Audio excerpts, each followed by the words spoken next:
ও মাই god, এখানে একটা মাছ আছে, কিন্তু এটা কি মাছ কইতে পারবো না, কিন্তু এই জায়গায় কিন্তু একটু গর্ত খুঁজছে। কাঁদার মধ্যে কোন দিতে যাবো, মাছটা কিন্তু ধরাই লাগবে। যে কোনো বিনিময় হোক মাছটা আমাকে ধরতেই হবে। কাদো আমাকে অনেকখানি কাদো সরাইতে হবে। আর এই কাদা মাটির ভিতরে কিন্তু দর্শক সেখানে কিন্তু মাছ থাকে।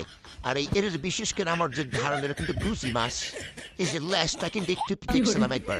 তাদেরকে মাটিতে সরানোর পরেই আমি পেয়ে যাবো সেই কাঙ্ক্ষিত মাছ।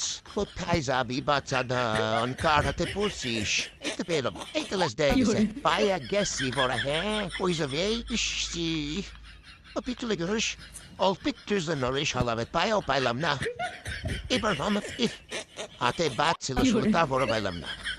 না ভেজা বিবি, দেখতেছি বিষয়টা এই ইস আসতে লেগে রে।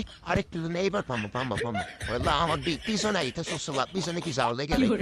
তো এইবার দোষী আমি মাদেরা পুরো সাপতাম না। হ্যাঁ, এই সাইড থেকে আমার এটা আটকে রাখতে হবে, এই সাইড থেকে আটকে রাখি, এই ডিভিডি সাপ দিয়ে এবার মাছটা পিছনে আয় পড়বো। গুসি মাছ